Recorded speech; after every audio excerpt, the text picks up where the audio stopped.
Hello, hello! Welcome back to Let's Play Final Fantasy XI. So today we're going to continue on with the story.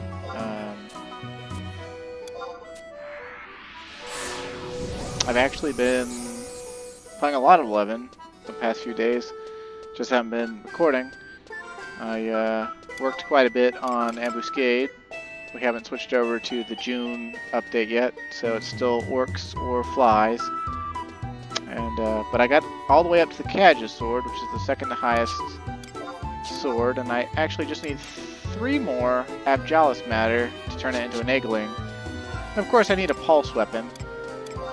And we have some options for that, like we took the Saga Singer, which we could use, although I've been advised to not do that because of the resist terror function that it has. You can offhand it, and that can prevent you from getting terrorized by quite a few things, apparently. But we have other options. I've been trying to get things, and I believe on one of my other characters I actually have a pulse weapon that I can send through the delivery box should my other methods fail. I've actually been farming a lot of Void Watch to try to get a pulse weapon. But today it's story time again. Well, if it isn't calm wind, come looking for more trouble, no doubt. Wish I had something for you to do, but my slate's as clean as the waters of the Fontes Zanira. But wait, you're not really here to see me, are you? Yeah, I came to give my regards, duh. Oh, come on now, all our conversations are business related. Why would this be any different? You know I'd be happy to tell you anything I can. Another one of your manhunts, is it? Teodor, you say? Alright, that old fuddy-duddy who's always dressed like he's headed for a funeral.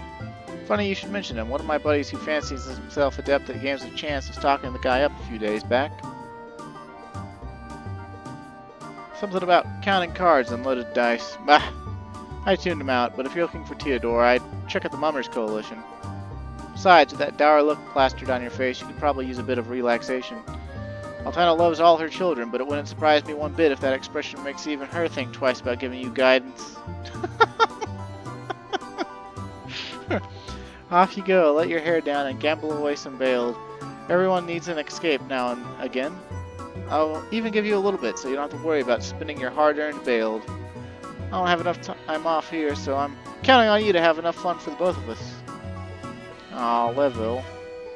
It reminded me of myself in real life. I'm gonna have to request for a week off here shortly, or I'll probably go insane. Oh, dear.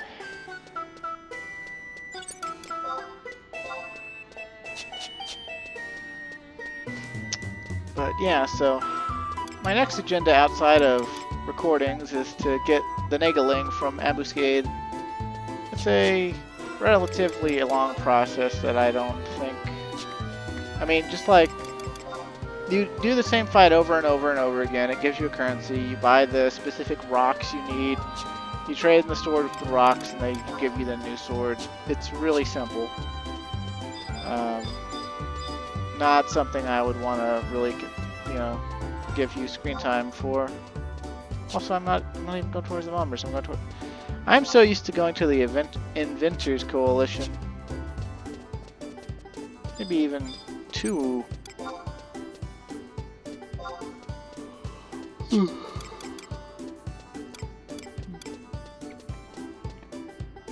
Zoanon, huh? Pulse staff, huh? Huh. Increases magic damage based on amount of TP consumed.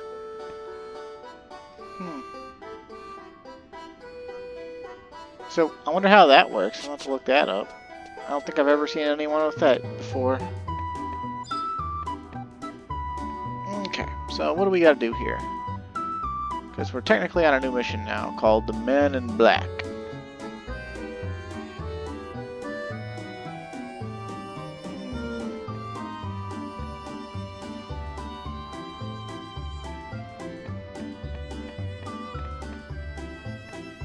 I don't care about... Why would I want to skip the mission?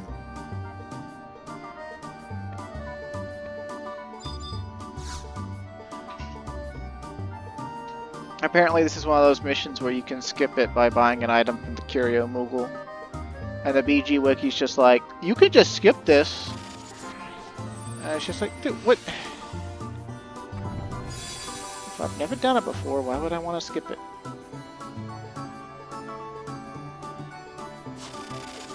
Although I've actually done it before, I'm just saying.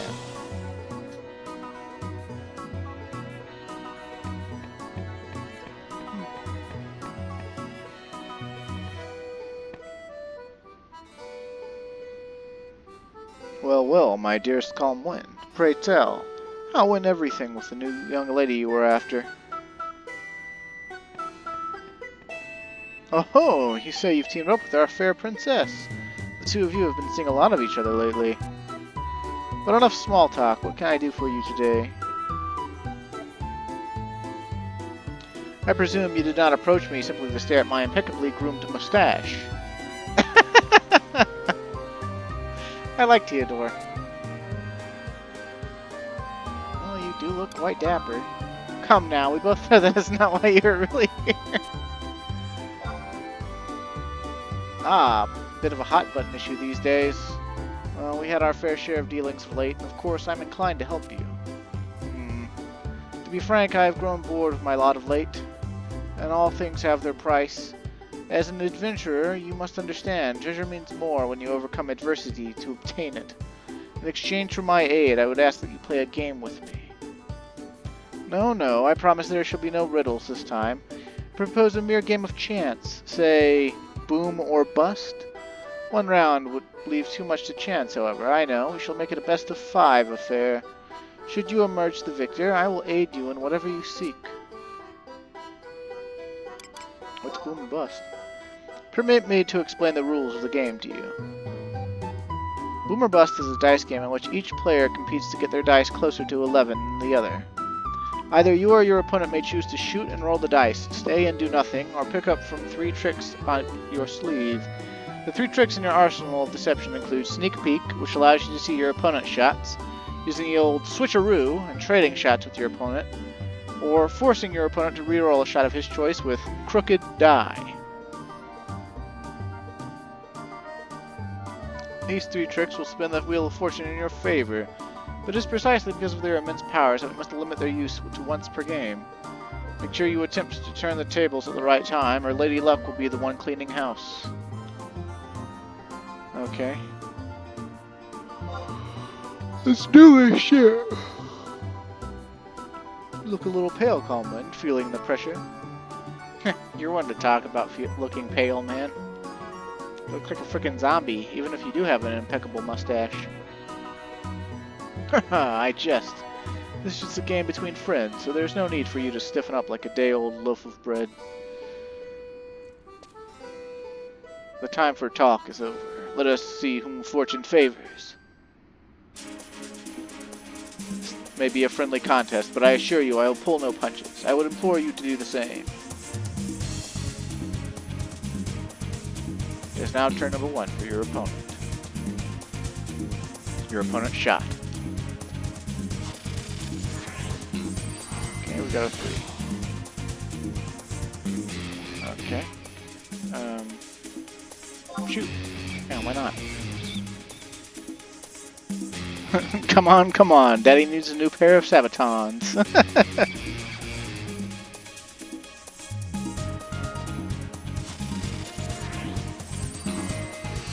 Oh damn, we're at 9. You did a trick up my sleeve. Sneak peek.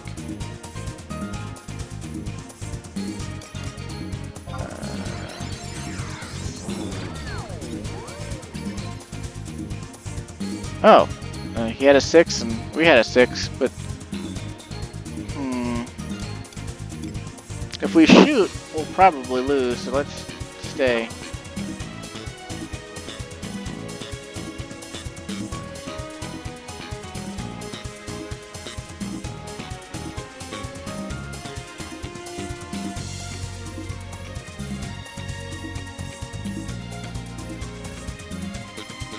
Damn, dude.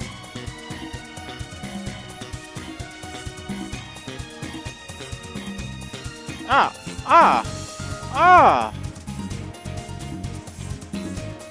bastard.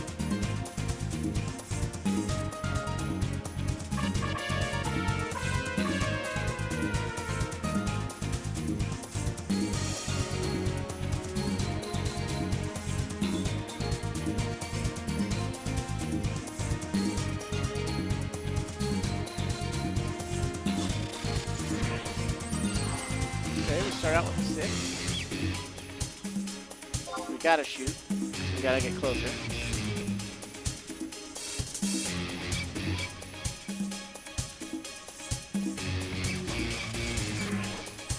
A 1.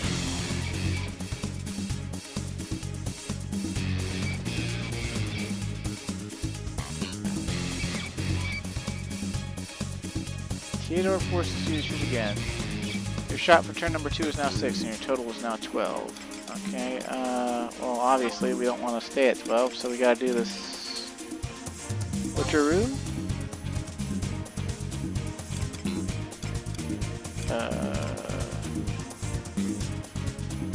Shot 2.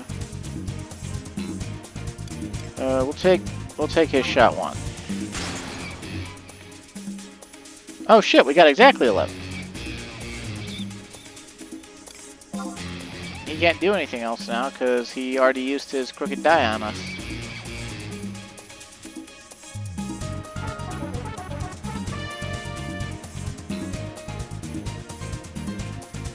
Even Steven, is that what they call it?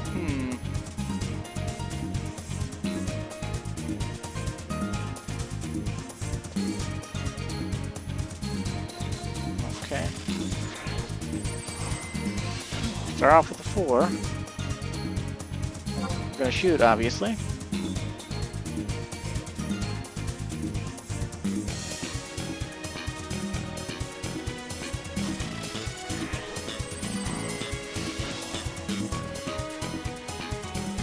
We gotta shoot again. It's the only thing to do.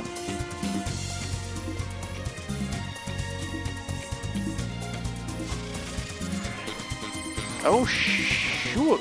We got okay, I guess we'll use a trick up our sleeve and crooked die his ass. We'll make him redo shot 3.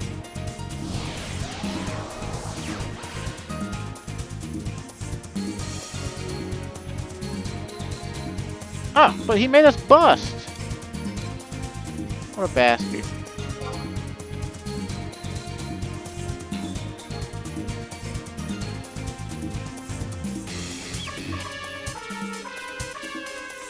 Oh, what are the odds, huh?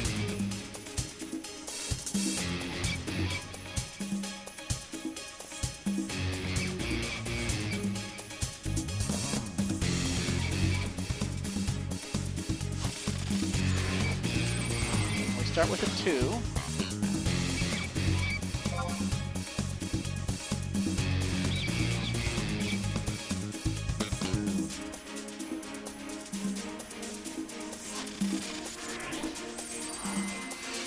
Now we got a 3.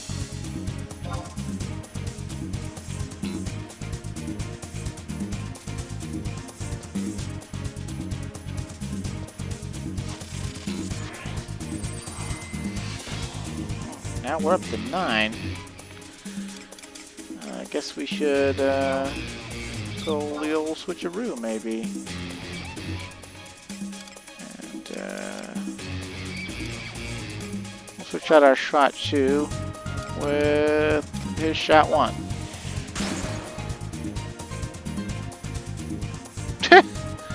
Really? Whatever, I'm gonna stay.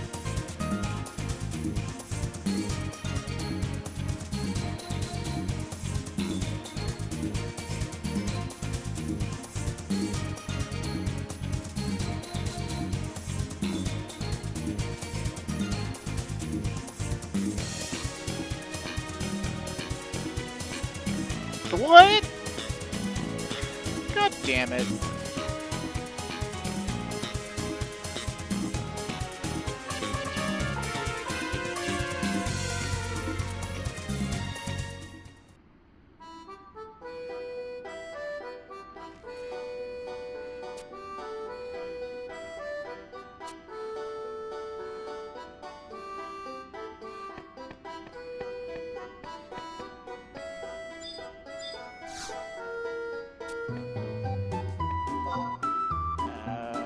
Okay, but...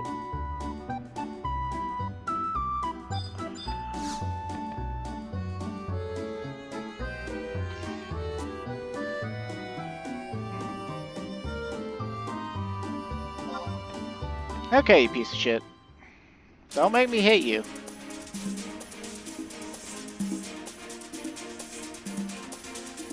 Come back for another try. Far be it from me to turn down a challenge. Yet we remain spurred on by the promise of victory, and our hearts race at the thought of agonizing defeat. Could you think of a better way to spend your time, Calmwind?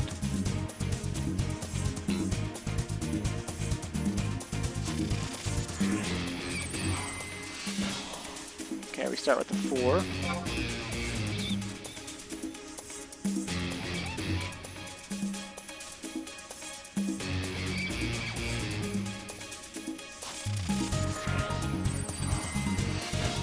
Oh, another 4.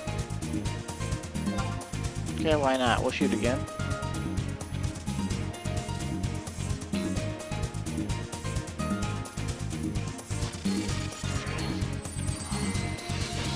Well, well, well.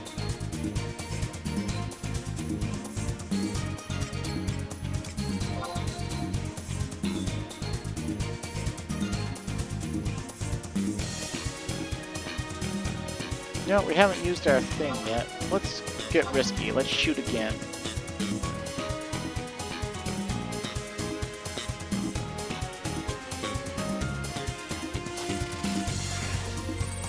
No, no!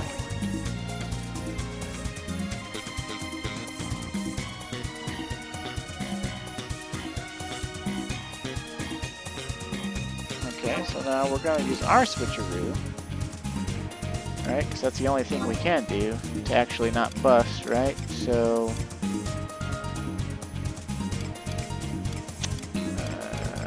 I guess we gotta replace our 5 with something, hopefully a... I guess hopefully a 1. We'll take his shot 3. Probably still lose, but I don't care. No, well, it was the right direction.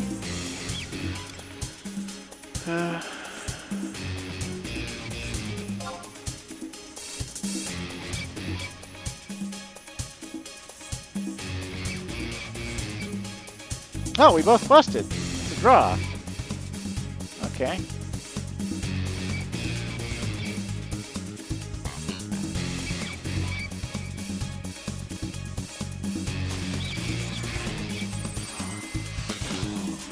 Got a 2.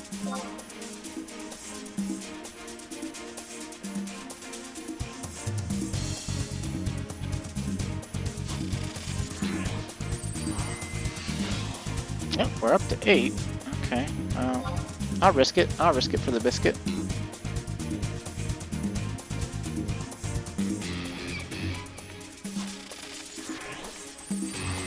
Holy crap, we're exactly at 11, huh?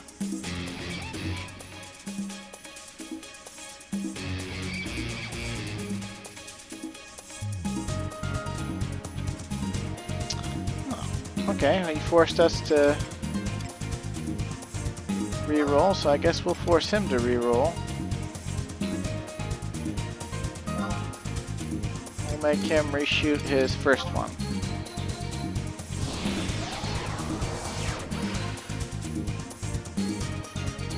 And now we stay.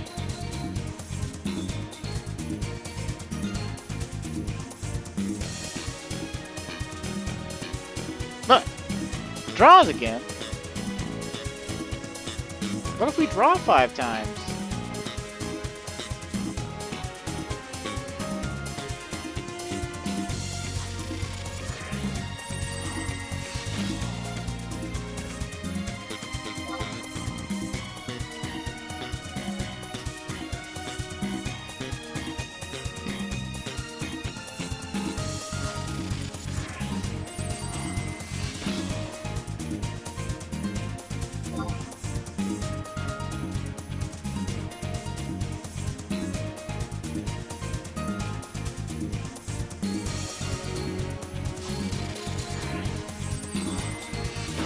Uh-oh, we busted.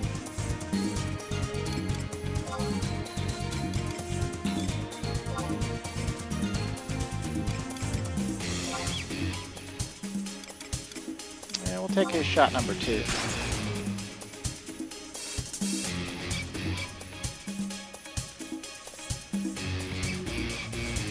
You son of a bitch!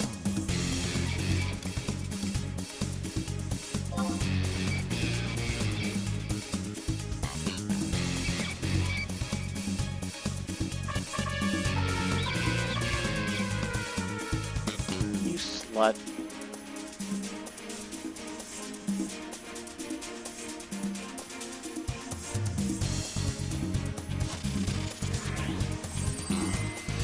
I'm not really sure how you're supposed to win, like, consistently.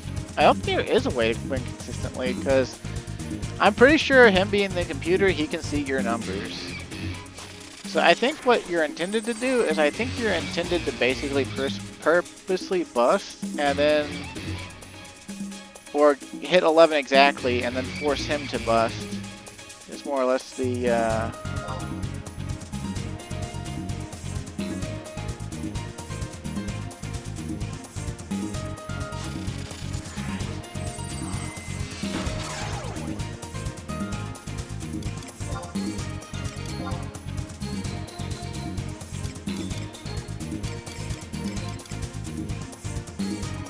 so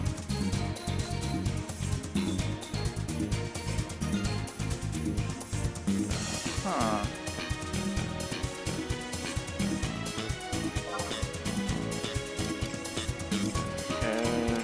Wait, if he's only got 2 and he's staying, that means that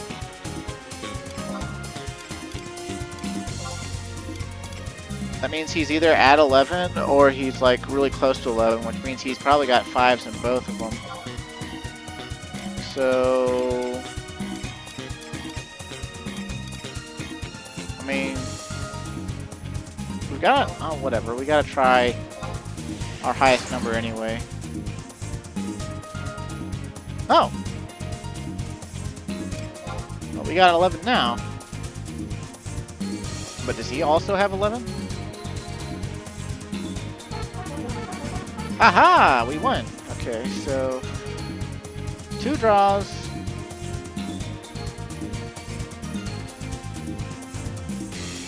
Oh wait, if it's best of 5 matches, right? If it only goes up to 5 matches, we have to win this one if we want to win, right?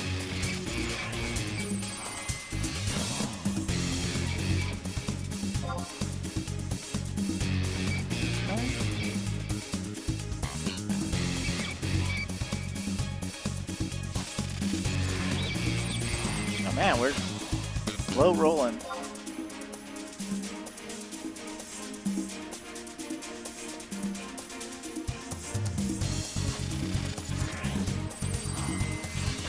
Now we're getting a bit higher.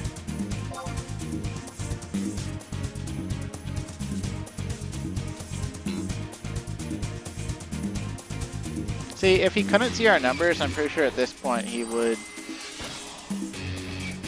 you know, he would try to... Oh, our total's now 11. How about that? I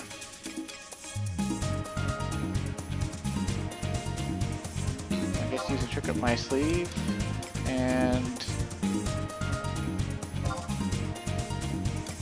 I'll make him do his 4th one again.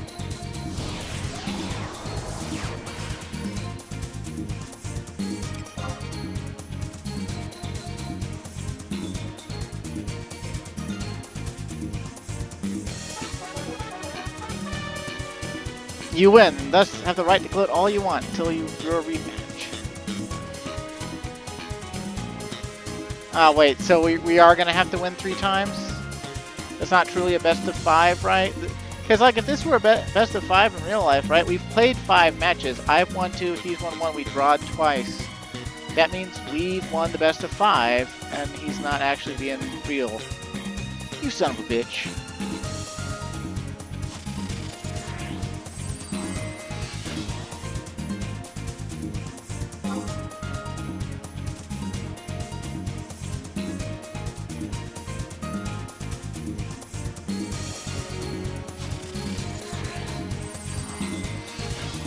shit, we're like way up there.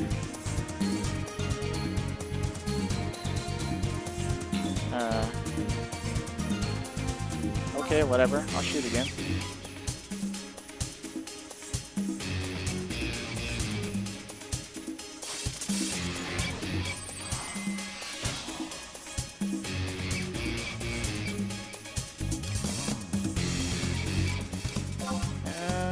We'll force him to roll.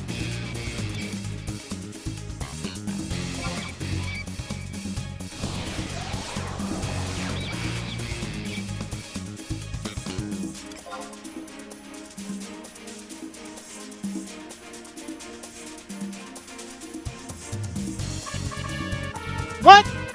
What? That's bullshit! That's fucking bullshit! He stayed!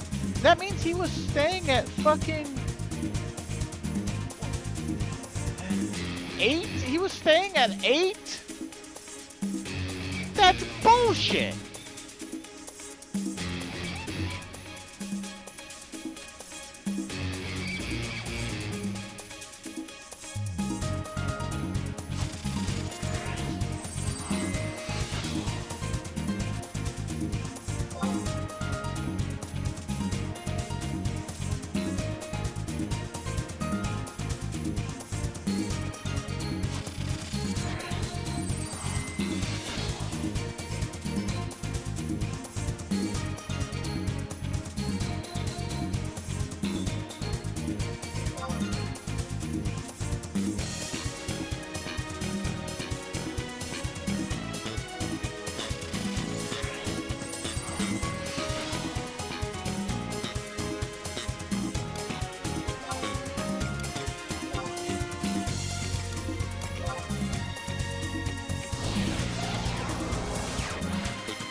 That's right, bitch.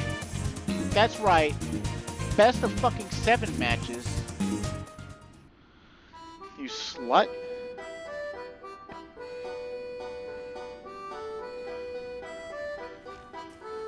Congratulations, my friend. With the look on your face, I'm not sure you would make it. Yeah, I wasn't sure either, you cheating son of a bitch.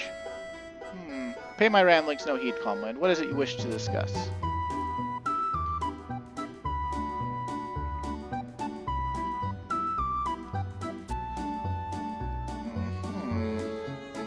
Is that so?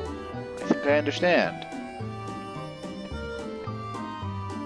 You truly seek is the reason why Ignis pointed his twig of a finger at his younger sister.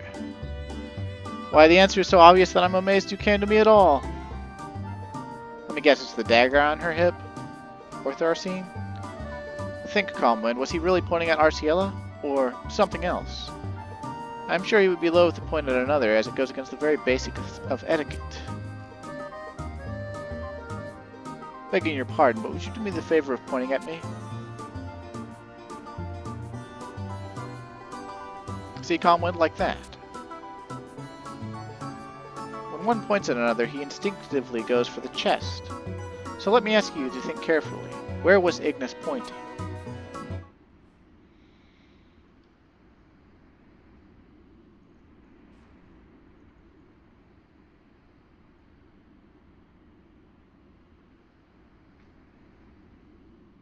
Oh shit, the magical sword. At her chest, no.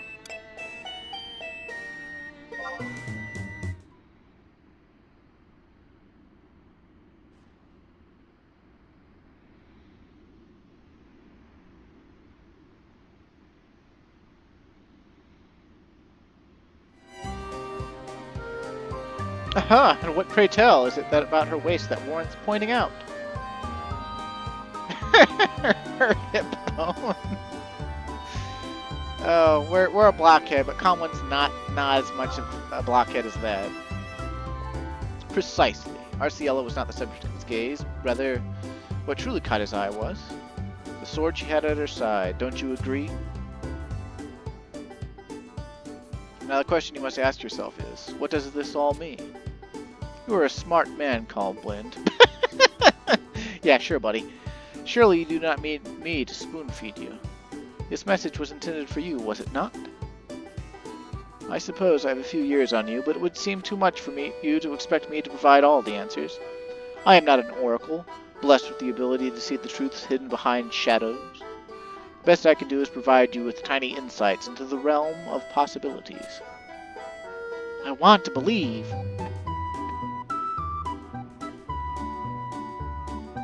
Now, if I were you, I would start by finding out all I could about Arciela's blade. And if you had to find information somewhere, where would that be? I leave this mystery in your capable hands, Calmwind. Basically, read a book. Go to the library, you bitch.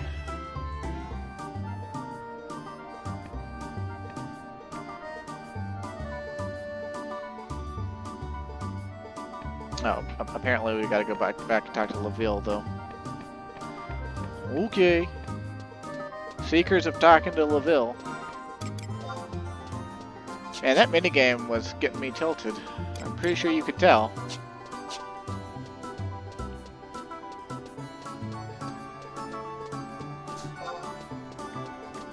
Yeah, it's totally one of those things where it's totally rigged.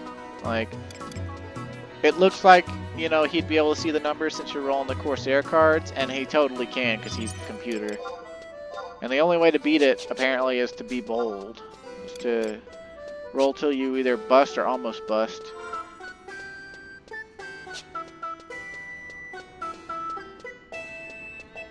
That was some fucking bullshit. He held at 8, and then fucking... after switcherooing us, no less.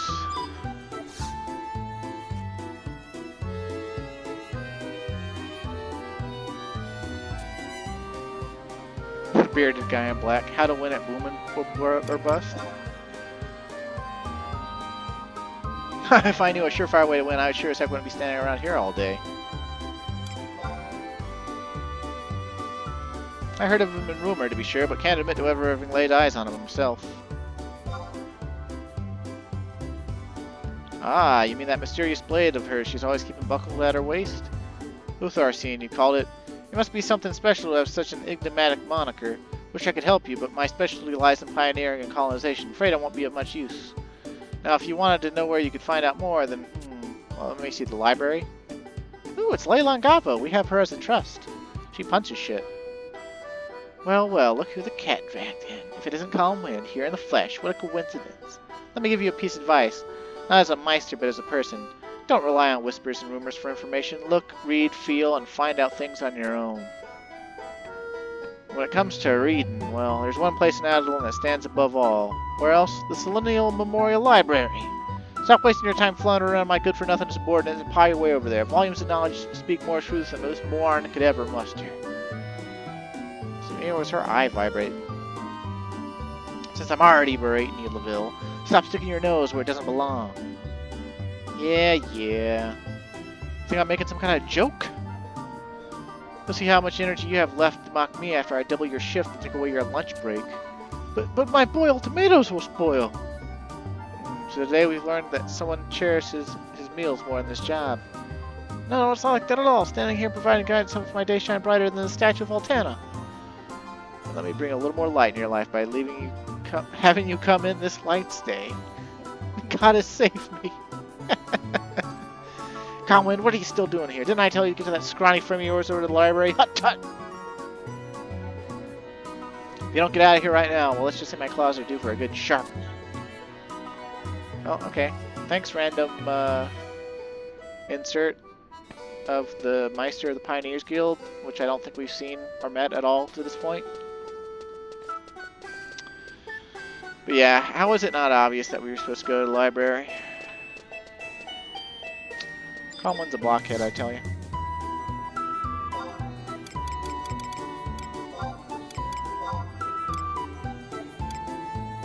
Yeah, it's kind of funny. Apparently the key item you can buy from the Curio Moogle is called Card Jailer Teodor. Apparently, I guess some people get so frustrated with that minigame because it requires being bold and lucky that they sit there fighting him much longer than they want to be. Which honestly, I was sitting there fighting much longer than I wanted to be. Even just attempting the game twice, so...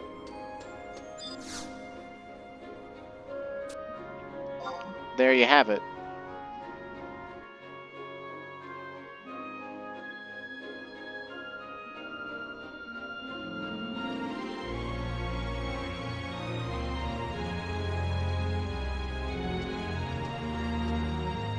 Ah, Comeland, always a pleasure to have you come pay us a visit. Our fair princess is not here today, but I would be glad to assist you in any way I am able. Books on Orthorcine? Orthorcine, the sword of the Founder King, you mean? All our books on historical happenings and artifacts are located on the shelves towards the back of the room. I have but one request. Please do not cause much of a ruckus this time. Did we cause a ruckus last time? I guess we read all of them, right?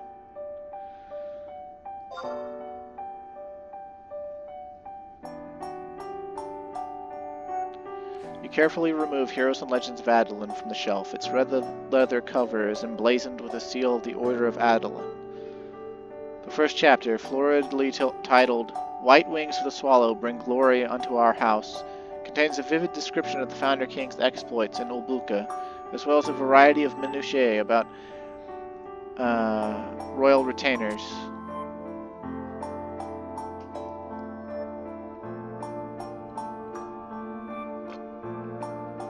Dude, they look like Knights Templar. And so it came to be that the Founder King, may his glory blossom eternal, advanced onto the continent with 11 of his most trusted retainers. In one fell swoop, he severed the heads of 100 beasts, and the very trees parted before his noble visage, their limbs genuflecting as he passed ever further into the jungle. But the innermost reaches refused to yield to even one so steadfast of will and righteous of spirit as his majesty. If he could not breach the veil, then what hope did his 11 retainers have? One by one they fell to the demons with teeth as long as great swords and claws as sharp as daggers, or brambled vines whose choking grasps injected poison into the retinue's writhing flesh. Only one remained resolute in the face of impending doom, the unwavering Moramar of the Order of Schneddick, whose axe cleaved foe after foe in twain in the name of our king. And then the continent began to turn on them. What happened to them that day was lost to the ages. Yet the Founder King surely stared into the cold gaze of death as he lay beneath the shrouded canopy. As the darkness clouded his eyes, he feebly rose his right hand, presented Moramard with his blade and a tiny keepsake, and with his last breath murmured, "Never again shall man set foot into the wilds of Ulbuka." Moramar solemnly accepted these gifts as the Founder King bid him return to Adoulin in his stead. Moramar hurried back to the city, spreading the Founder King's dying words to all. His duty fulfilled, he marched back into the wilds, never to be heard from again.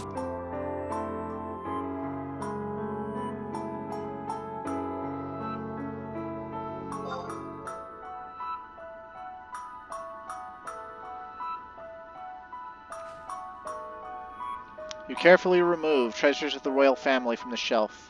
Its spine has gone soft, and musty smell wafts from its blue cover. Depictions of various jewels, paintings, earthenware, and more adorn the tome's faded yellow pages. Utharcine, this blade, specifically a poniard, was wielded by the late Founder King from the age of 6 until his untimely demise in the wilds of Ulbuka.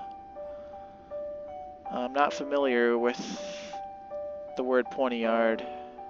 I assume it's a synonym for dagger, right? Or dirk? Yep, a poniard, a small slender dagger. Verb, to use with object, to stab with the poniard. Since then, each of Adoulin's kings have kept the blade at their side, not just as a ceremonial object, but also as a solemn reminder of the Founder King's dying words. In more recent history, the dissolution of the monarchy means that no one man has ruling authority over the city. Yet each Grand Chancellor has continued to uphold this most ancient of customs. Owing in large part to the circumstance of the legendary poniard, am I saying that right? Or is it poniard? Probably poniard. Poniard? Okay, well, whatever.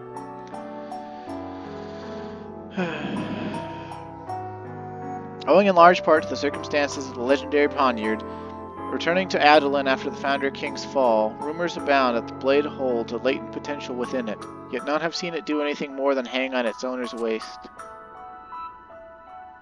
We've actually seen it do more. Didn't all the creatures, like Rosalacia and stuff, didn't they react to it? Didn't it fall off her hip? And they all seemed, the forest creatures seemed to treat it with reverence. His Majesty and the Golden Beast. You carefully remove His Majesty and the Golden Beast from the shelves. This black volume is covered in a thin layer of dust. So it hasn't been moved in a while, huh? A colorful illustration meant for a younger audience depicts a 3-yalm-tall beast of unknown species rearing up on its hind legs to confront a battle-ready Founder King.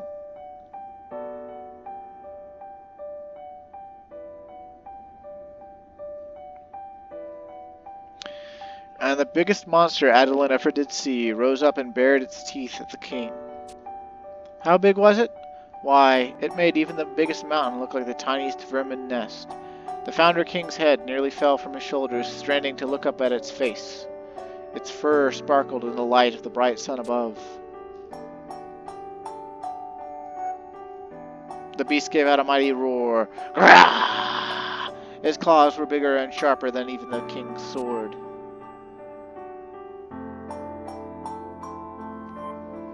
Leave this to me, the king bellowed as he shielded his friends, and so he fought the beast all by himself. They fought for 7 days and 7 nights until the beast finally apologized for making the king mad. It looks pathetic. It's like sad. Who are you? The king asked. My name's Turquoise, the beast replied. So, Turquoise. Or Terquoise? I guess it's Terquoise? Yeah. What is it? You lost, which means you must obey me. Of course, master. And that's how the big, scary beast came to travel with the king deep into the jungle.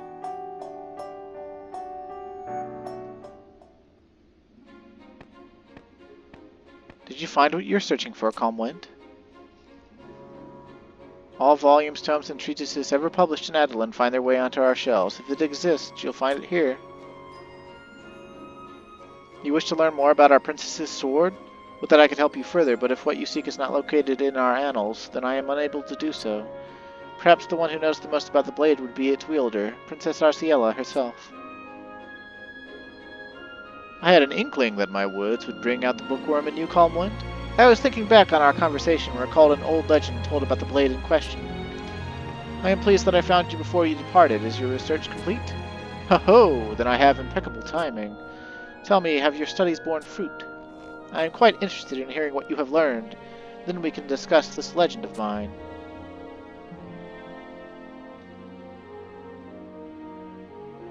The Selenia Memorial Library shines once more, a veritable treasure trove of information to be sure, and your discoveries will help put this in the proper context. Let me regale you with the tales I have heard, though they may differ slightly from what other sources tell. In an age whence shed din in this land, the warrants of forest shall flock beyond the limb of the murky blade, yet only with the oar of the swallow's white word. Hence one of the white feathers shall florixkin, the sverd's sext. You seem perplexed, Calmwind. Like most legends of old, the words themselves are quite tangled, wouldn't you agree? I have faith that you can puzzle it out. Think of it as a mental exercise that may aid you in your quest. So I guess it would be what? In an age when... what is that, shade, I guess? Oh, shade covers his land. His land. The warrants. So I guess the wardens of the forest shall flock.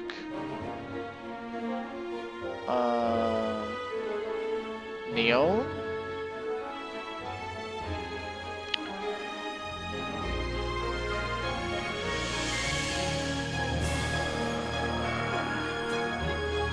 Fairly well, calm wind, as my task for the day is done and my games with chance await.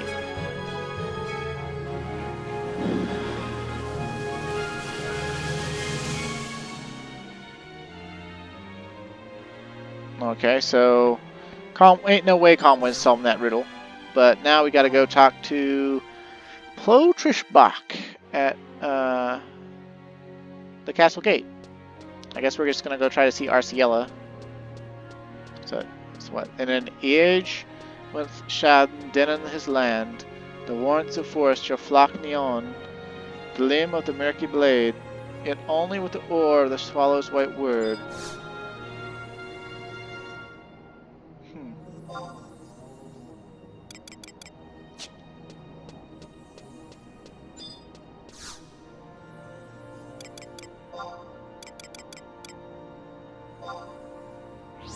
Swing.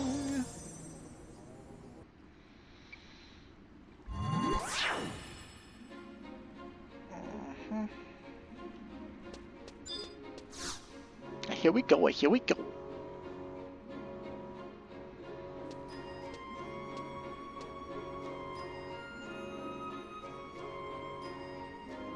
Well, I'll be. Look who it is.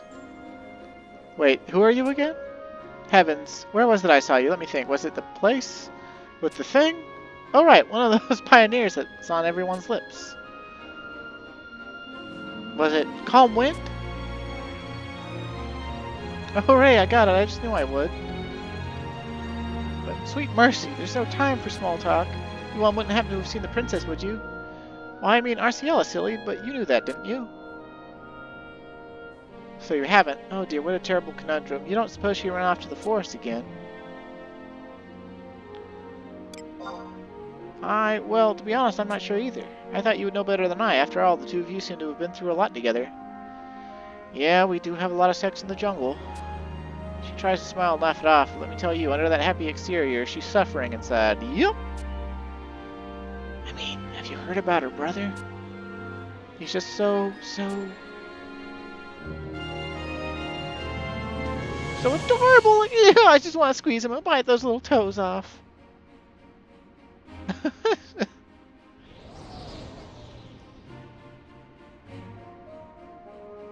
Oh dear, I didn't say that. No one can prove that I did. Be that as it may, Arciella is stricken with worry. And not just for her brother, mind you. You should hear all the ruckus when the pro- and anti-colonization factions happen to meet in the halls.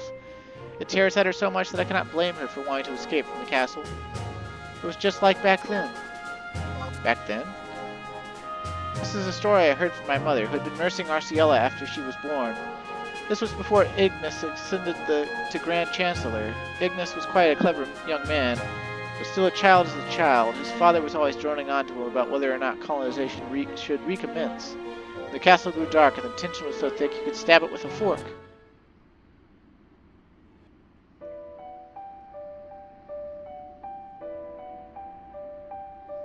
Arciella always puts on the brave facade of hers, but she detests such heated arguments. She's always been quite sensitive and delicate, you see. So one day she said enough is enough and left the castle for the wild land. Imagine, such a place is dangerous even for prepared adults, so what hope could a young child have of coming back alive? Of course, the search party was dispatched as soon as they figured out what had happened, but no one could find her. Everyone had all but given up hope when 1 week later, one of the soldiers found her asleep in a grassy meadow, one of the few places where light shone through to the forest floor. Arciella was surrounded by all manner of fauna, circled around her frail form as if protecting her. The tale goes that when the party approached her, the beasts did not attack, but instead slowly left, one by one, receding back into the tree line. But it gets stranger. 1 week she had been in the forest, yet there was not a single scratch upon her pale skin, and her tummy gave not so much as a single rumble. And what's more, Arciela had not a single memory of what she had been doing during that time. The only clue we had was a torn piece of cloth, marked with a particular sigil that she clutched tightly in her left hand.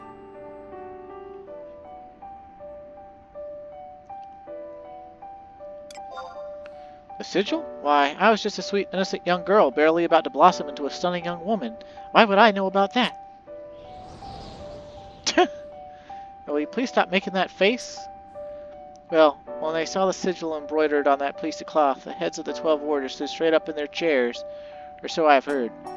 Hildebert said in his usual stuffy voice, "To think that he would bring such shadows unto our fair city!"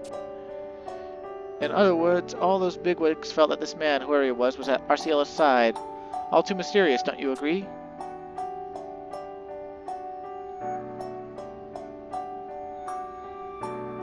She came back to the castle happier than anyone had ever seen her. Before that, she had been a bit of a shut-in, never passing through the castle gates, but she started to walk around the city more after that incident.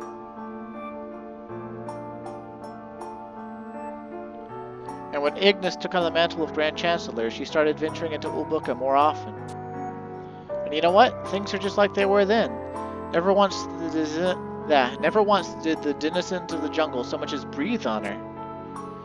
It baffles me to high heavens.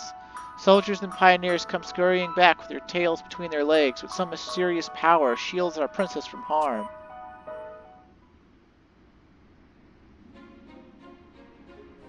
Though she may be beloved by a certain portion of our citizenry, thanks to those events, there are more than a few who view her with unease. Some even call her the wild-born witch. Oh, my dear poor Arciela.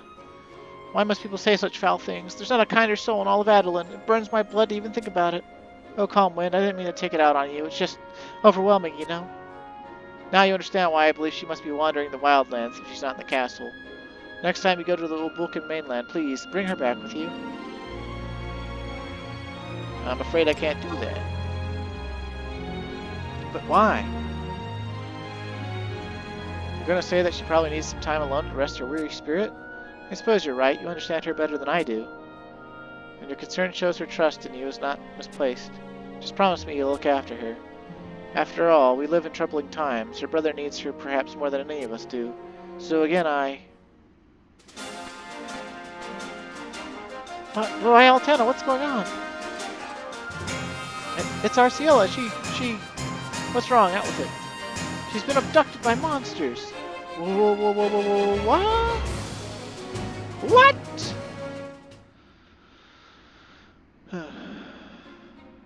I'm just confused as to why Formilla suddenly came out and exposited like 20 years worth of history to us.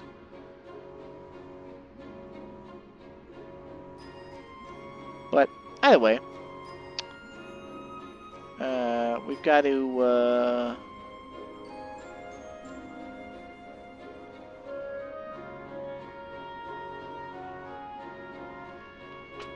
go to Czech Battlegrounds now, I suppose. Although it's getting pretty damn late and I need to be getting to sleep here soon. I got work again tomorrow. It's a 10-hour shift until basically midnight, and then I gotta come home and go back to work. I really need to request off. I think I need to take a week off. I've only been at my job though for I guess since the very end of January. So that's what? February, March, April, May. That's 4 months. Maybe if I request off for the very end of June, that'll basically be 5 months. And it won't be viewed as a ridiculous request. Of course, it probably won't be paid time off. Of course, the company I work for has pretty much never given me paid time off, even though they were supposed to by their own employee handbook. I had worked for them for 4 years, and one of the reasons I quit the first time around was I wasn't getting any promotions, I wasn't getting any raises, and they let's see. Go to CZAC Battlegrounds to the intersection of I-7 of 8, tap J7 of 8. Okay.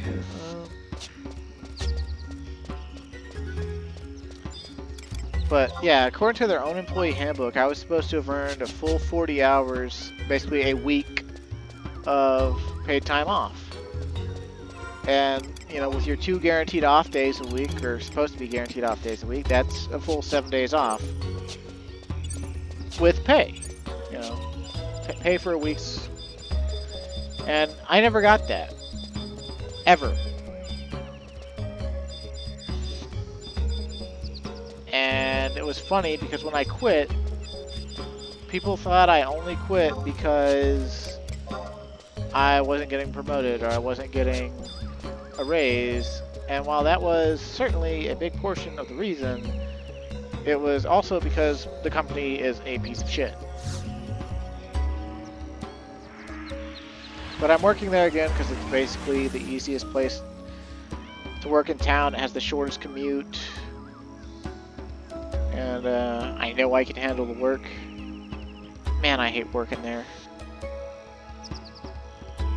Ugh, why did you of all people have to show your unseemly cratered face around me? What is more unsettling, though, is that a creature so base and primitive could possess such unbridled powers. What happened?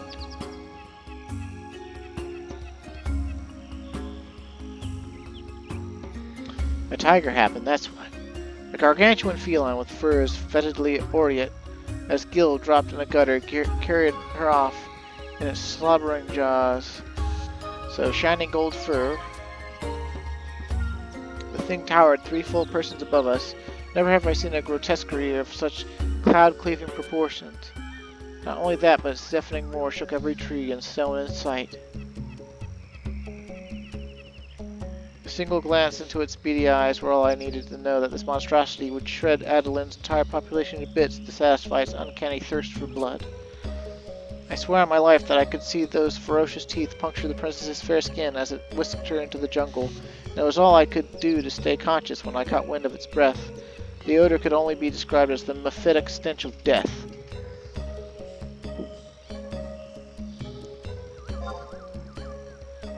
Why are you here? The stupidity of your question causes my head to throb with pain. What else could we be doing besides searching for the princess? It's only elementary that we expend our utmost efforts to return the Order of Adoulin's most beloved personage to her homestead if she goes missing. I suppose even that concept proves convoluted to someone who knows only how to spill blood rather than preserve it. Of course, another exorcism. Oh, sorry, riffraff like you probably call them, spookamounts. Or something equally idiotic is necessary. But just when we thought we found her... Well, this is what happens when your opponent is too craven to face you head on. I do not truly expect a savage beast to understand the concept of honor, but deception and trickery are the only tactics which he may employ to best someone of my caliber. The injustice of it all makes even my visceral organs boil with rage. We were ilms away from bringing her home. Damn, she drank a potion? And a cutscene? Brooding about it, however, will accomplish nothing. I would like nothing more than to go barreling into the depths of the forest and rescue our maiden in distress, but such stratagems befit no one but dim-witted adventurers who have heard one too many heroic ballads. An organized search party suits this situation best, not a misdirected band of vigilantes. Feel free to play your little game of sword and spell all you want, but we competent adults will return to Castle Adoulin to devise a fully thought-out plan. Oh, look, it's Arceola's headdress. Obtained key item, pristine hair ribbon. Game, that is not a ribbon. That is like a metal head piece. I guess maybe they didn't know what to call it. This auburn ribbon. Auburn? Are you serious? That's got to be a typo or a mistranslation or a misunderstanding.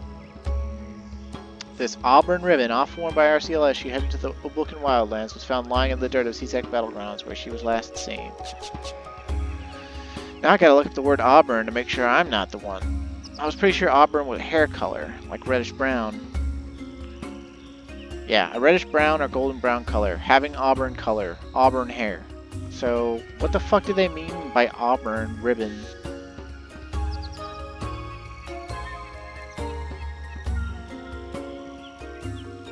Brown, chestnut, copper, hazel, henna, russet, rust, titian?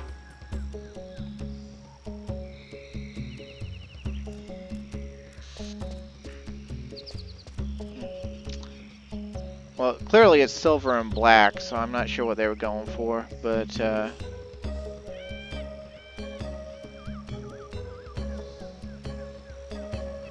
let's see. So now we gotta go back to the castle and get another cutscene, but honestly, it's so late. I think that, we got a title, Boomy and Busty. Yeah, I think I should probably just hang it up here, so. Thanks for watching, stay safe and have a great day, and I'll see you again next time.